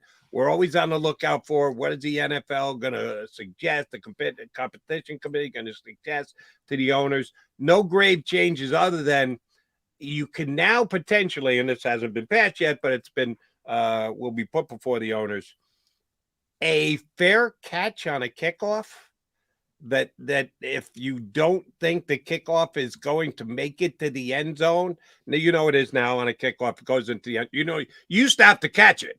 If you didn't catch it and take a knee, then the ball was live and the other team could pick it up and score a touchdown. Then they waved that away, and all it has to do is hit in the end zone, and you get a touchback, you get it out to the 25. If the kicker gets the perfect kick, and it's going to come down with a lot of height at the 5-yard line, you can now flat out fair catch it. If you give the wave and the ball is set, because on a punt, where you fair catch it, you get the ball exactly where you make the catch. On a kickoff, it would be the same as a touchback, and they would bring it out to the 25. It kind of flies in the face of what the NFL is doing. I know they're in a conflicting position because they want to protect the player's safety, a.k.a. no concussion, so they can't get sued. And they want to lessen the plays that really do put players at risk, but they want to be all about offense. What could be more boring than a fair catch kickoff at the 5-yard line and walk it out to the 25? Please give me another play that you can describe, John, that would be more boring than out on the football field. Well, kickoffs have become incredibly boring in general until late in the season when you have some weather games and you can't just kick it out of the end zone. And then they become exciting again. And you have a bunch. You'll notice all the big kickoff returns, almost all of them come in the second half of the season. All of a sudden you say, there's no kickoff returns. There's no kickoff, even punt returns to a lesser degree. There wasn't a punt return touchdown for a long time in the NFL last year. And then all of a sudden the weather turns a little bit. And you have crappier kicks and guys have chances to return it. All of a sudden you got all these spike of exciting plays. I don't know why, other than the NFL hates to give credit to the XFL, there's been 3 versions of it. The AAF, all these minor leagues, they have better kickoff rules. Just steal it. You don't have to wait for them to die. Just steal it. Who cares? You're the NFL. It's a better idea than your crappy ideas. But college does it, so now they're going to do it. I'm glad you brought up the point, Jody. And it's so dumb. It's so dumb. But when you talk about player safety, you're really talking about concussion safety because they don't give a rat's ass about ACLs and torn adductor muscles and everything else. It's all about concussions. It's really hard to educate the audience. I talked about it yesterday. Who did we have on? Oh, John Stolness. One of my, and I've talked about this with Brian McCarthy in the NFL. They do a terrible job educating media, never mind fans, about penalties, about player. In years past, before they changed it, you would hear that narrative always. Oh, the NFL doesn't care about domestic violence, but they care about marijuana smoking. How many times you hear that?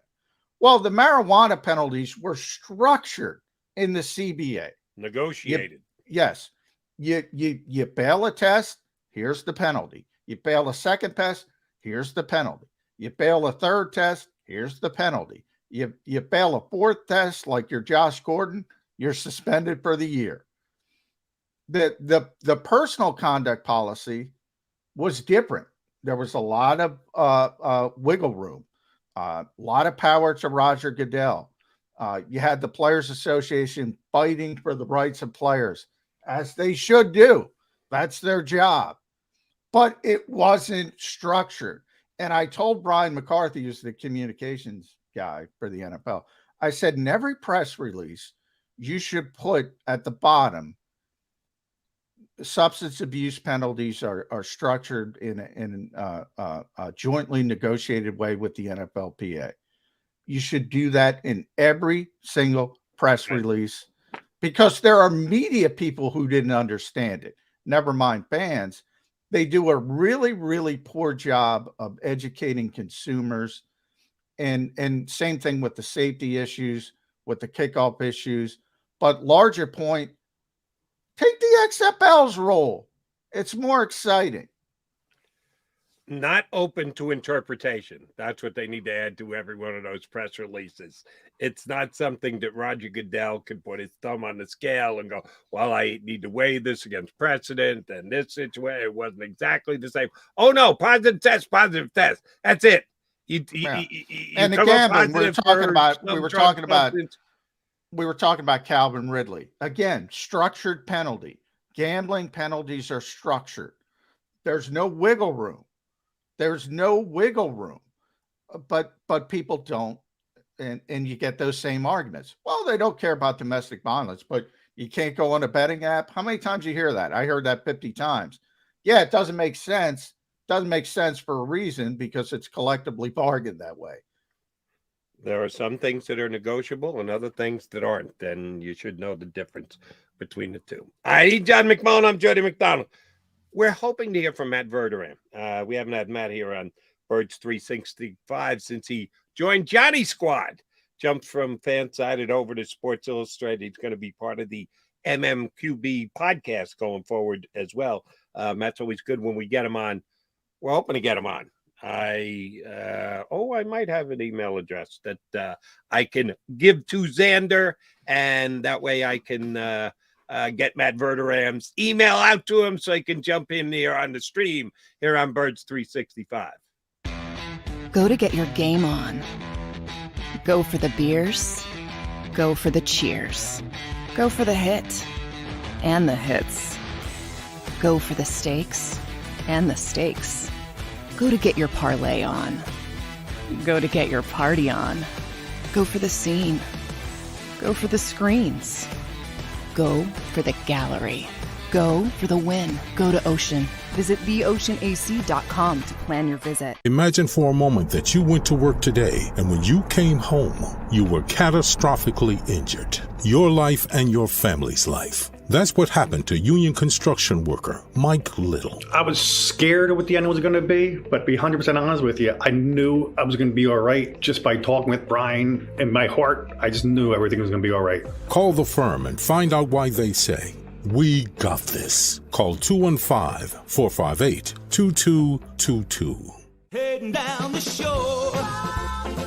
Have a ball once more. Here, imaginations run wild and time stands still. Because here, you can find the best of the Jersey Shore, all on one 5-mile island. So leave the old you behind and get lost in the woods. Wild, wild, wildwood days.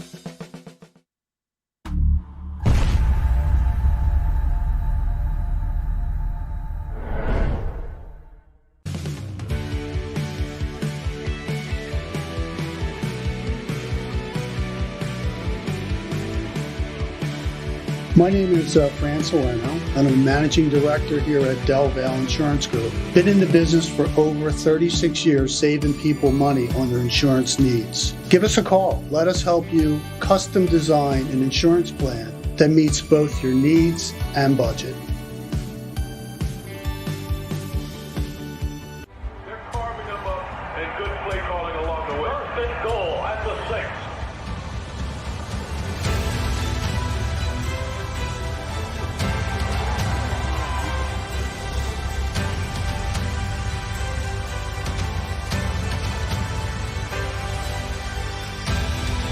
On the field of life, First Trust Bank is there for you. Champions on 3. 1, 2, 3. Because Philadelphia dreams deserve a Philadelphia bank.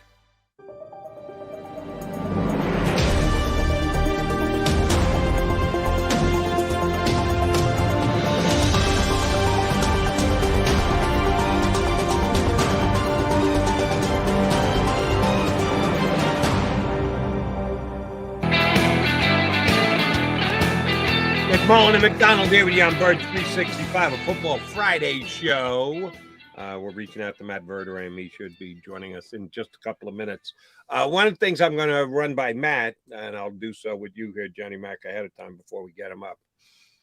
Any truth to the rumor that you've been calling around to NFL teams, asking them why they haven't reached out to Lamar Jackson yet? Yeah, Or I are you doing the facilitator thing that apparently a buddy of his is trying to do for him to get. You know, Lamar's a free agent, right? You know, you can call him, right? Do you need his cell phone number? I can provide it for you.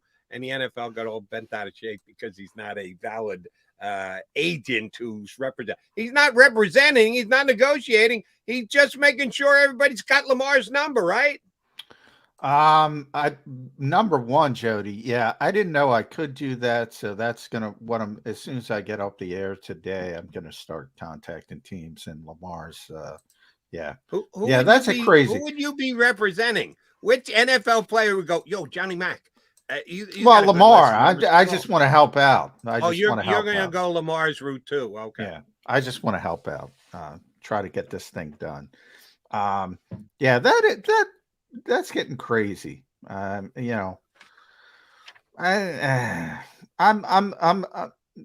If I were Baltimore, I'd be at my wit's end with some of that nonsense. I mean, he's a good player. I don't know. Same thing with CJ to a much lesser degree. At some point, you just say, you know what? Maybe we'll just turn the page. I don't know if Baltimore's there yet, but I think they're getting closer. And by the way, everybody's budgeted, and we'll bring in our buddy Matt Verderame. I see him in the green room. Everybody's budgeted, so it's going to be really difficult to find a spot. That's a sticky situation, Jody. All right, sticky situation. Then let's get a good national writer to give us his breakdown of where the Baltimore Ravens and the other 31 teams who've been alerted by friends of Lamar Jackson to the fact that he's actually a free agent. He's got everybody making calls for him, except he can't get a contract done. Give us the latest on the Lamar Jackson situation. Here is from Sports Illustrated now. Matt Verderame joins us on Birds 365. How you doing, MV? I'm good. How are you guys? Doing well. Good. Congratulations on the new gig, by the way. I've been enjoying your stuff at Sports Illustrated. So number one, a little bookkeeping there. But if you heard us, Matt, that Lamar Jackson story is getting crazier and crazier. What the heck is going on there? That story has taken on a whole life of its own. You know, when you have the NFL sending out emails and memos about a guy named Ken Francis who lives in Florida, who may of or course, may not be Florida man. Yes, of course. Right. There was only one state that he could possibly live in. But when it starts coming out, like, yeah, maybe they're negotiating, maybe not. At this point, and I've been saying this for years, but we're really to this junction, like, the man needs an agent in the worst way. Like, and a real agent, not like some random run-of-the-mill, like, yeah, maybe this person can rep me, like somebody who has done big contracts, real contracts over the course of time. Without that, he is shortchanging himself. Whether he wants to admit that or not, that's up to him. But I believe he would have been signed years ago in Baltimore had he had an agent, because that agent would have said, there's no way you should be playing on the end of this rookie deal as it is. And if you need to hold out, fine. The other thing we all know is reality is, guess what? If you have an agent, you can control the narrative around you a little bit. He cannot do that. And it is costing him dearly. It's a problem. It's been a problem. And now it's really a problem, even more than it's been. You mean, are you like suggesting that maybe an agent planted a seed yesterday with Adam Schefter that Ezekiel Elliott would like to be a Philadelphia Eagle? You mean that other duty that an agent has above and beyond exactly negotiating contracts, and that actually happens in the National Football League? Are you actually suggesting that, Matt Verderame? Yeah. Yeah, a little bit. I mean, it's like yesterday. It's a perfect example. Like the Zeke thing. Like, he'd like to be with the Eagles, the Jets, or the Bengals. First of all, I think everybody and their mother's looking to be with the Jets, at least at the rate we're going here. The Eagles, and then like people have floated out the Bills. The Bills have like 4 running backs on the roster right now. How many running backs are they going to have? And they don't even give it to any of them at any point. They drafted James Cook in the second round a year ago. They've got Naheem Hines. They've got Damian Harris. They're going to have Ezekiel Elliott now too. Why don't they just bring in Derrick Henry and they can run like the wing T? They got 4 running backs at one shot. It's sometimes, and look, I get it for fans. There's no reason to think about this stuff, but like, the narratives that we all talk about are obviously shaped by things that happen on the field. I mean, that's 99% of it. But there's also stuff that, it comes from leaks from sources. It comes from agents. It comes from teams at times. Now, if you're doing your job, you can kind of figure out what's BS and what isn't. But if Jackson had an agent, there would be some of this like, hey, look, you know what? Here's what's really going on. Here's why my guy's not getting a fair shake.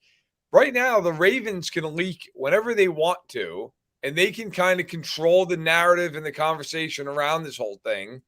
And then yesterday's memo just made it. It went from being you need an agent to this has become a tire fire. Get yourself some real representation. And I think that's where we sit as of this morning.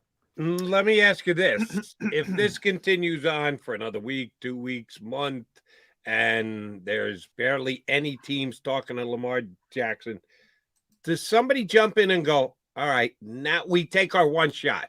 We can actually get value here. That because no one is playing it, and Lamar's got to be getting worried, and we might have to talk to him directly, but we might be able to get him. We look at him as a $45 million quarterback, and if we give him 38 and we guarantee 98% of it just so we don't get ourselves in trouble with the league, we don't guarantee all of it, we get a bigger percentage than anybody else has offered him. Is this going to open up someone for a shot and just going, wow, we've got a chance to do a deal that's just too good to pass up? Maybe. I think right now, I think anything's possible. Now, that being said, I don't think he would sign for less than probably at least 45+ million a year. I don't think he would, and I don't think he should. But here's the risk that we all know he runs, okay? If he plays next year on the tag, and he has another year like he's had the last 2 years, which includes an injury of a month or 6 weeks, you're just going to have teams that go, look, we love you. You're hurt a lot. Like at some point, that's going to be a thing here. I mean, I think it already is to some degree. It is. It's really going to become the main narrative around this. What if the Ravens either through his, if he were to get hurt again or just struggles, what if they don't win a playoff game next year? And then you have another year where you're like, okay, the team was maybe competitive, but what did it really amount to? All that stuff starts to add up. I think, let's put it this way. I think that we're now a month out from the draft. If you're a team that has interest in him, I think you wait till after the draft because I don't think you sign him with Baltimore any day soon. And if you wait till after the draft, let's say you're the Colts, okay, which is just an example to use. I don't know that they're not going to find their quarterback in the draft, but let's say they don't. Let's say somebody trades up to 3 and you go quarterback, and they get to the Colts, and the Colts are like, yeah, you know what? We're not feeling taking Will Levis at 4, so we're gonna take Will Anderson. All right? Right. If you're the Colts, if you're Chris Ballard, you got the cap space. You might sit there and go, you know what? We'll give you our next 2 first-round picks because now those picks are going to be with Lamar Jackson already playing for us. And we're going to be a 10, 11, 12-win team, especially in that division. And now, instead of you getting the 4th overall pick, you're getting a pick like, I don't know, 22nd, 23rd, right? So I think it changes the calculus. And I think if you're a team that is in that type of a spot, I'll tell you another one. I don't know that they would do this. If you're the Jets, if this whole thing with the Packers goes on and on and on, and the Packers won't budge, at some point, just talking to Lamar Jackson becomes leverage. So there's another team you look at and go, okay, would they do it? Would they consider it after the draft? Miami becomes eligible. Now, I don't know that Miami can make it work from a cap standpoint, but would they consider it? I don't think so. They seem pretty committed to Tua, but, weirder things have happened. At what point is there a point? Because Baltimore's been pretty consistent, Matt, that they want Lamar. They want to pay Lamar. They want to give a contract extension to Lamar. At what point is there a point when they throw up their hands and say, this is ridiculous. We got to go in a different direction? Because I think that would change things drastically if Baltimore started saying, you know what? We don't want this guy anymore. Oh, no question. I mean, this is the one quandary I've always thought the Ravens might have after they put the non-exclusive tag on him, because they can lose him for 2 first-round picks if they don't match any offers. if you're Baltimore, if you're Eric DeCosta, do you have a deadline in your head at some point here where you go, all right, you know what? We gotta get him signed. But if we can't, we cannot be in a position here where we're gonna lose this guy for 2 first-round picks. Like, at what point do you say, maybe it's time to move on? Maybe you say, look, Lamar, we need you to, we need you to play ball a little bit, but we're going to move you. We're going to move you on. Now, the problem becomes they're daring him right now to find that contract he thinks is out there. Yeah. They're basically saying to him, look, it's not just us that won't give you this contract. Nobody's going to give you this contract. There's not a team out there that's going to guarantee you $250 million. If you can find that team, go find that team. And if they offer you a contract, then we'll either let you go, obviously, or we'll match it, and you'll get it either way. I wonder, and I don't know that it's even this offseason. It probably would be next offseason, where if they just say, look, you know what, we're done with this. We're done with this. The problem becomes to do that, like, they can't trade him right now. He's not under the contract. Yeah. They have to, and it's not like the NBA where you see all these sign and trades all the time, right? I mean, that doesn't really exist. So I think there is a point where they get there, where they get really frustrated and throw their hands up. The problem becomes if you trade him off the tag, like, let's say you get past July 15th, right? And you trade him, that whoever acquires him can't give him an extension until the following off season. So I don't think you get anywhere near the value that you would normally get for him because you're getting him for 17 games. It just, the Ravens have kind of allowed themselves to be painted into a little bit of a corner here, and Jackson's not doing them any favors.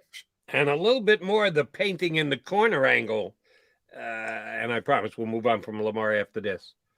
Who the hell is going to play quarterback if this guy is just as nuts as he seems to be? And said, I'll sit home. You guys, I could always, I don't need to have retirement money for the rest of my life. My pride and my making a statement is more important than me actually playing football, and it'll be a year of me not taking hits. What if he sits home? Who's going to be the quarterback for the Baltimore Ravens? Hundley is a restricted free agent. Anthony Brown, is that what you're telling me? Somebody's got to play quarterback for the Ravens this year, Matt V. Who's it going to be? I think it would be Tyler Huntley. But I think, look, this is where you get into now. You say, okay, well, the predictable thing is that Lamar's not going to leave essentially about $2 million a game on the table. Like, he's not going to do that. Nothing about this has been predictable. Right. Nothing. nothing about this has been what you'd expect. So you could get into a situation where he wants to kind of make a point, and he says, you know what, I'm going to sit out the first 4 games of the season. Okay. What if he sits out the first 8 games of the season? Like, your season's over by that point. I don't care if he comes back for the last 9, right? I mean, I tend to always err on the side of people don't want to give up a lot of money. Like, I think in the end he would probably play, but this again has been extremely unique.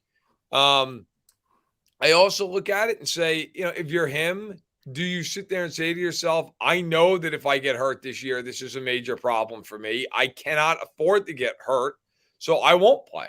And I'll make the money up on the back end. I don't know. But here's the other part of this. He's never made major, like generational money like he will this year. I mean, if he just plays this year, he's set up for life, and so is his kids and his kids' kids. He's been on a rookie deal to this point. So I think he will play, but this whole situation's gotten to the point of there's clearly even more than meets the eye. I mean, there is more going on in Baltimore right now. And I think for me, my antenna went up when he wasn't at the wild card game in Cincinnati. They can sit there all day long and deny that was weird and deny that was – that's weird.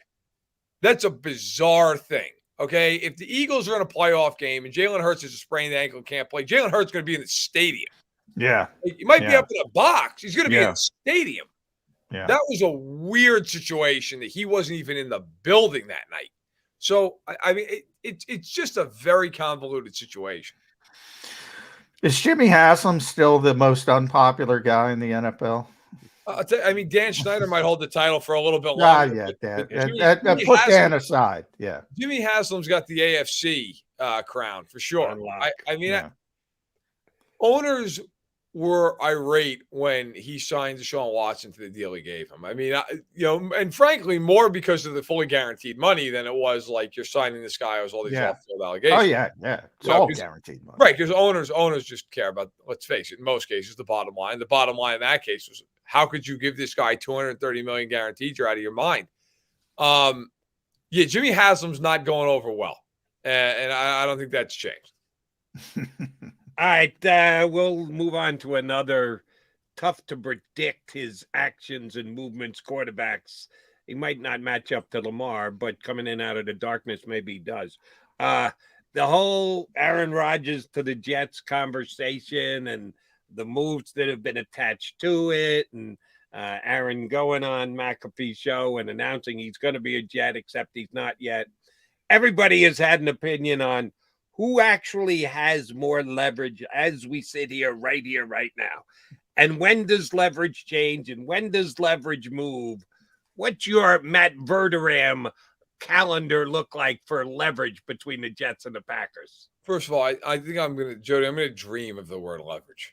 If I haven't already at some point subconsciously. I've heard it enough over the last couple of weeks. All right, so here's what you're dealing with. On one hand, you've got the Jets, okay, who cannot go to Zach Wilson. Like, I was just talking on a national show about this the other day on the radio, and I was trying to explain to people, like, I'm from New York, you guys obviously down in Philly. Like, if you're not from that area of the country, you don't understand.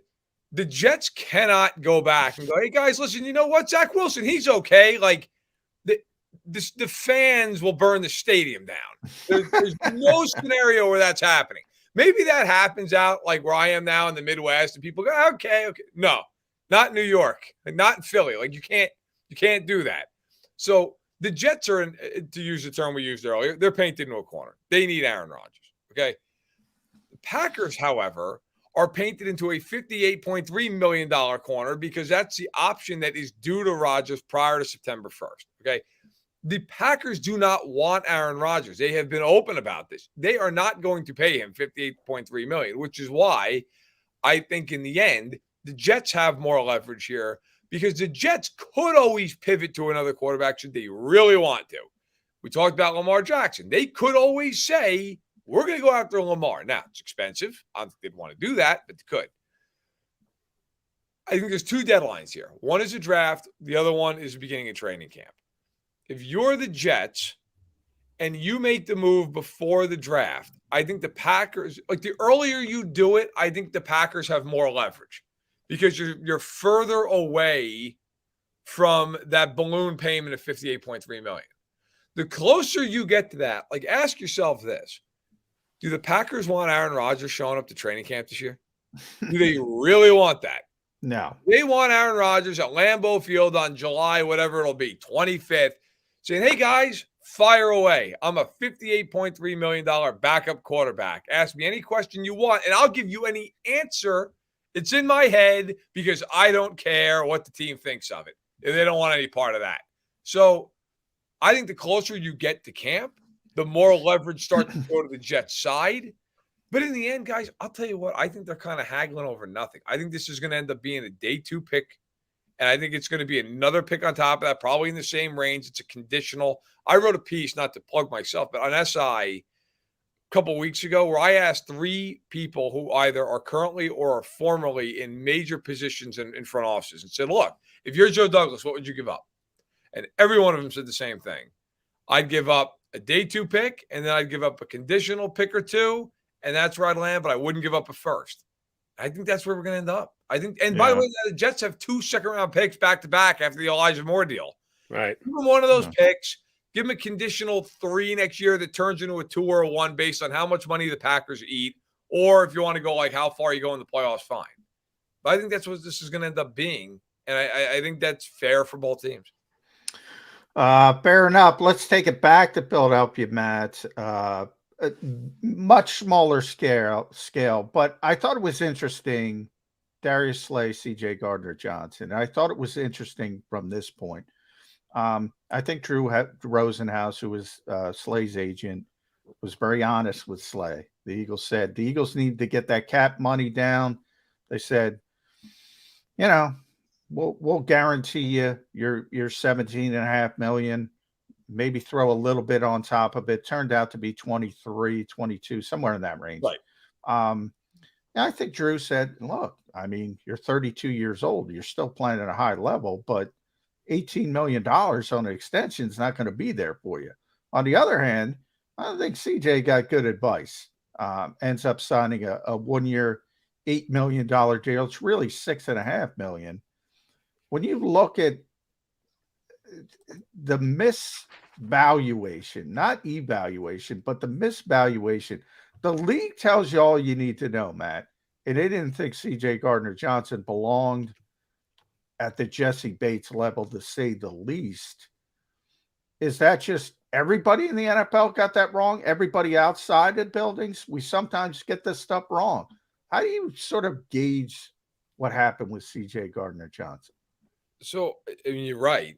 You're right. I think sometimes you're correct in the sense that we're wrong sometimes too. We just misevaluate players, and we like players maybe more than a team does, or maybe teams think the guy's really good in a certain scheme, but he couldn't play another scheme.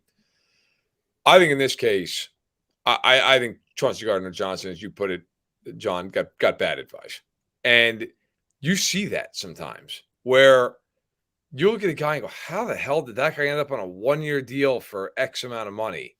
Well, because at the beginning of free agency, he was getting, and I'm not saying this is the case with Gardner-Johnson, but he was getting offers and he didn't take them because he thought he was going to get bigger offers. And then those bigger offers never came. There's a rule of free agency that most agents will tell you. The biggest money, the best money, it's right at the beginning. Yeah. And the further you go, the less money everybody's got into the cap. And you start getting into a situation where, like, now teams fill needs, teams don't have as much money. And now, back to that word leverage. It's like, hey, guess what, guys? Like, nobody's going to give you that 4 year, $60 million deal. So now you got a problem. I look at Orlando Brown as an example of that. Last year, the Chiefs offered him, by my reporting and others, they offered him 6 and like 140. But in reality, the last year was a joke. It was really like 5 and 91. Okay. He did not sign that contract. Okay, fine. They negotiated this offseason. Couldn't get to an agreement. He hit the open market. I think a lot of people thought he was going to get 20 plus a year. Wasn't there. Ended up signing for 4 and 64. Now look, he's going to be able to eat. He's okay. but he left a lot. He left almost $30 million on the table, and you kept hearing this thing push like, well, you got this big signing bonus. The Chiefs offered him the exact same signing bonus a year ago. Like, if he signs that deal, he's got $27 extra million. He does, but he didn't. He, in my opinion, did not get great advice. And I think Chauncey Gardner-Johnson is a terrific player. But Jesse Bates, when did he sign? He signed immediately. Yeah. The first day of free agency, he signed. Hey, 4 years, 64, sign me up. That sounds great. I think Chauncey Gardner-Johnson had an opportunity potentially, without knowing what offers he had. Like, you would think he would have had some better offers, maybe overplayed the hand a little bit. That's how it reads to me. All right, Matty, I know you're a Chicago guy these days, former New Yorker like yours truly, but Chicago guy these days.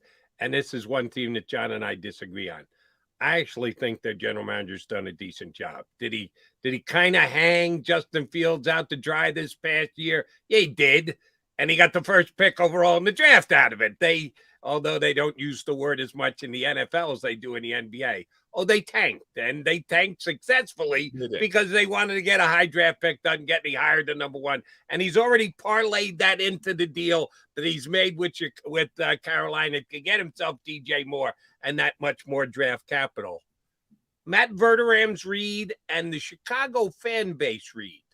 Do they think that the new regime, after a pretty poor first year, but maybe a staged first year, is that much better going into year number 2? Do they like what the new Bear regime is doing in Chicago? Yeah, I think most people do. Most people, I think, are pretty happy with the fact that, look, you know what? Okay, everybody was understanding of what was happening last year, and it worked. Now, the question is going to become for me, that in a way was the easy part. Okay, you had all this cap space and everything. Like, okay, Now what do you do? Their off season to this point, I thought was interesting. I liked their trade with Carolina. In fact, I actually liked that trade for both teams. I thought that was the rare win-win. Carolina is going to give itself a shot at a franchise quarterback, and it has to. Chicago got a bunch of picks and got DJ Moore. Yep. So I like that move for them as well. I thought free agency for them was a little bit uneven. Like I actually like TJ Edwards a lot at that contract going over. I think he's a good player. You guys obviously know him very, very well.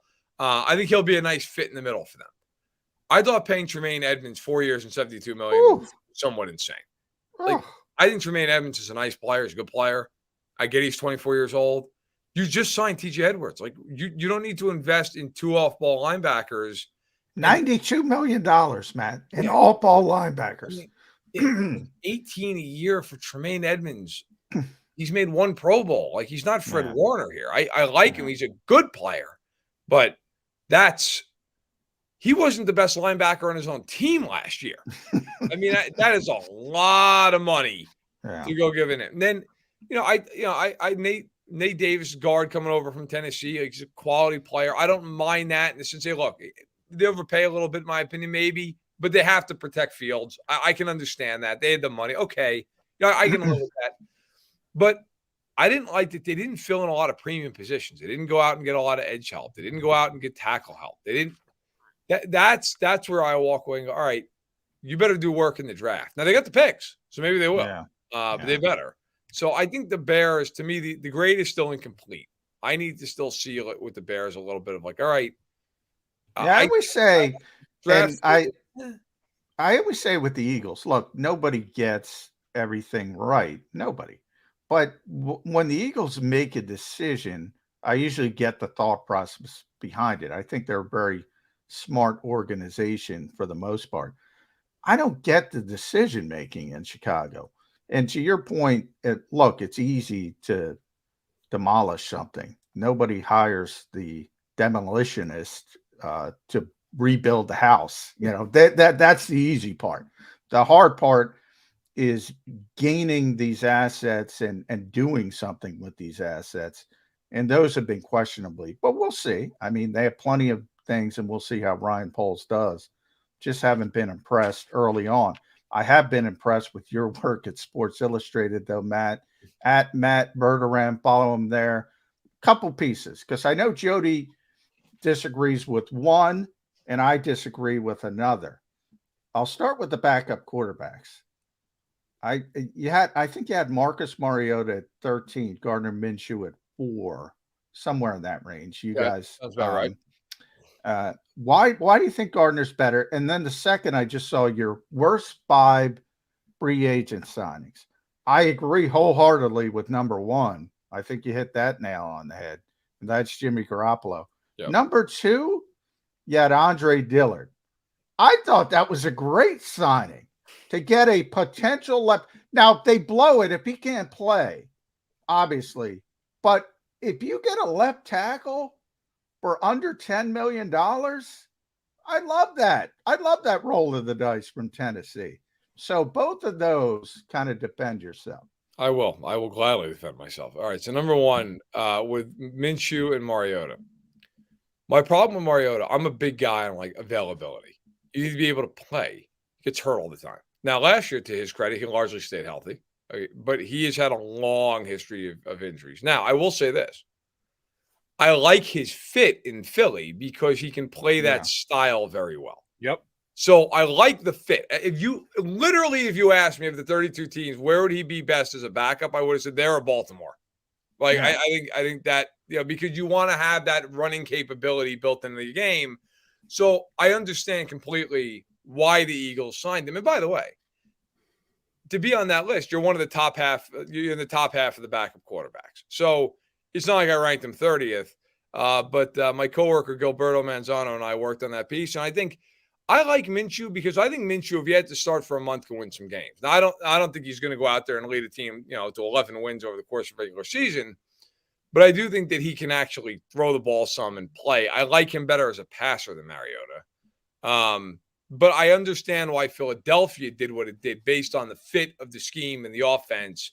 It makes sense in that regard. So I think Mariota is a solid backup as backups go.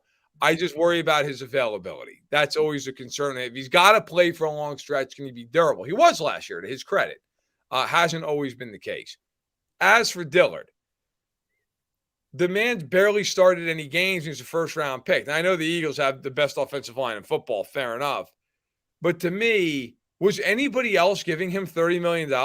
Like, who are they bidding against? That's my thing. I don't understand who are these teams that were like lining up to pay Andre Dillard. I feel like you could have gotten him on a pretty cheap deal. Now, if it works, sure, then he's a cheap left tackle. Fair enough. I have not seen any evidence that this is going to work. The Eagles never believed in him at all after taking him in the first round. I mean, he never got on the field. Now, again, I get that they have a great offensive line. He had years to crack that lineup. Never happened.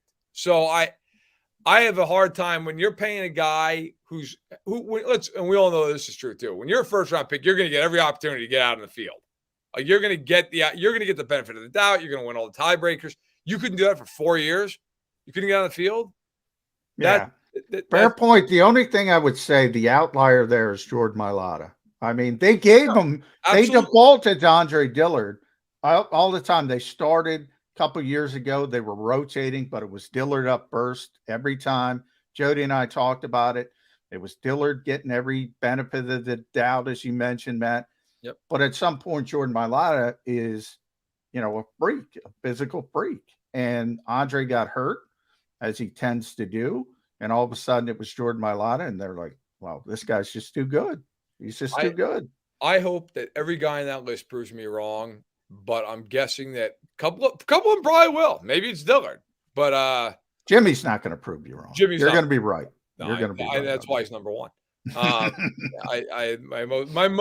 Honestly, that's not even about Jimmy as much as it's just about the Raiders and what they're doing. I get you got cheaper by getting Jimmy Garoppolo in there over Derek Carr. You also got worse.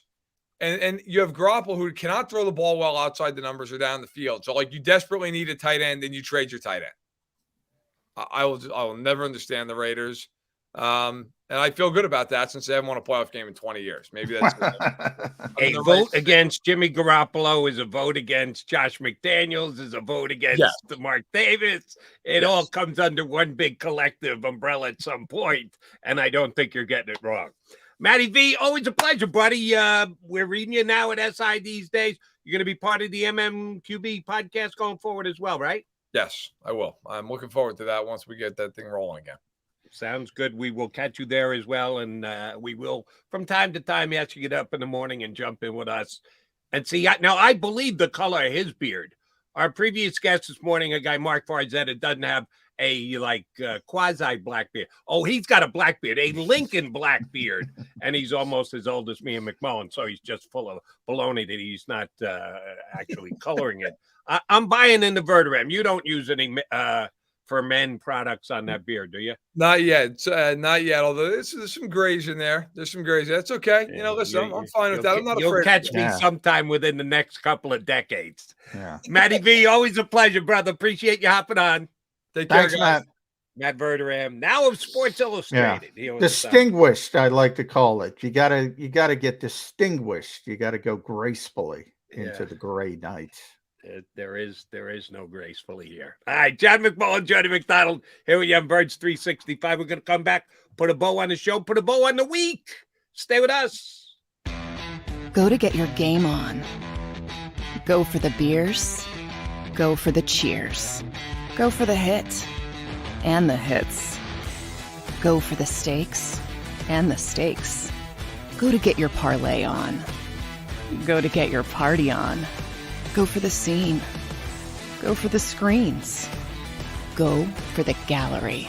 Go for the win. Go to Ocean. Visit theoceanac.com to plan your visit. I get scared sometimes. Of a lot of things. Joining in. Decisions. The dark. The dark. But I once heard someone say, but as I always say, it's okay to be afraid. As long as you face the fear. And keep moving forward. Wherever you are in life, count on the name trusted in insurance for over 80 years. Independence Blue Cross. Is the best vacation one that you find or one you get lost in? One that takes you to new heights or reminds you to go with the flow? To get your feet wet and your wheels spinning? One that lets you find your own rhythm or get carried away? Find the best of yourself. Get lost in the woods. Plan your stay in the Wildwoods today. Plan your day with confidence. Keep the umbrellas on hand. With Action News and AccuWeather. Numerous tornadoes. Your go-to team when severe weather strikes. The water is still rising. Keeping you prepared wherever you watch. Action News and AccuWeather, the team you trust. We all know that taxes are just part of life. It's true during our working years, but also in retirement. But what you might not know is up to 85% of your Social Security benefits might be taxed. Our team at Thrive Financial has helped retire thousands of people across the Delaware Valley by asking questions they never knew they needed to ask, including how their Social Security benefits might be taxed. It's time to be proactive on taxes. Get your Thrive Retirement Tax Playbook today. As a hardworking American, you've never experienced how tough life can be until now. A catastrophic injury while working on the job. A personal injury from someone else's negligence. Turned away by other law firms in the region who didn't bother to learn your story. It's time to meet the Fritz & Bianculli Law Firm and managing partner Brian Fritz. Badly injured? Call the Fritz & Bianculli Law Firm. Find out why they say, "We got this."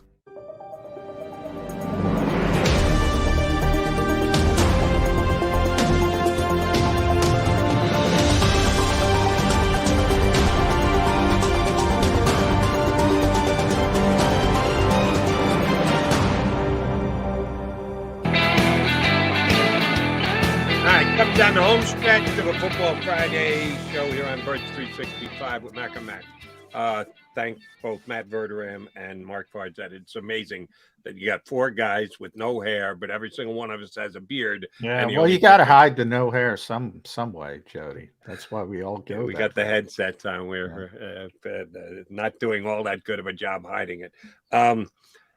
In case anybody just streamed in late, Johnny broke this about 45 minutes ago, somewhere thereabouts.